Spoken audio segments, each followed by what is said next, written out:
आपलं स्वागत. पाहूयात आजच्या ताज्या घडामोडी. बिरदेव यात्रेला रविवारपासून प्रारंभ झाला. सोमवारी श्रीची पालखी सोहळा मोठ्या उत्साहात व भक्तिमय वातावरणात ढोल कैताळाच्या निनादात संपन्न झाले.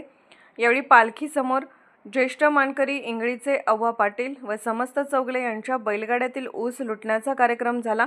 यात्रेत साधारणतः 30 ते 40 टन भंडारा उधळण्यात आला आहे. या पालखी सोहळ्याला विशेष साधारणतः महत्त्व असते. पालखीला खांदेकरी म्हणून मोहिते, रांगोळे, चव्हाण, मेडशिंगे, भाई यांना मान दिला जातो, तर घंटीसाठी चौगले, छत्री फिरवण्यासाठी रामण्णा, कामण्णा, तुळजापुरे, अवघडे व मेहमान ड्युटीसाठी माळी, जाधव, मुराडी, खड्ड, मोरे, चौरीसाठी गिच्चे, जाधव तर ढोल वाजवण्याचा मान मातंग समाजाला दिला आहे. या पालखी सोहळ्याबरोबरच देवाला नैवेद्य वाहण्यात आला.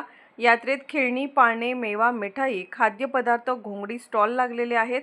यातून लाखो रुपयांची उलाढाल होत आहे. SB न्यूज मराठी 24 ताससाठी पट्टणकडोलीहून सौरभ बिरांजे. राजकीय, सामाजिक, आर्थिक असा सर्व घडामोडींचा आढावा पाहायला विसरू नका SB न्यूज चॅनल आणि नक्कीच सबस्क्राईब करा.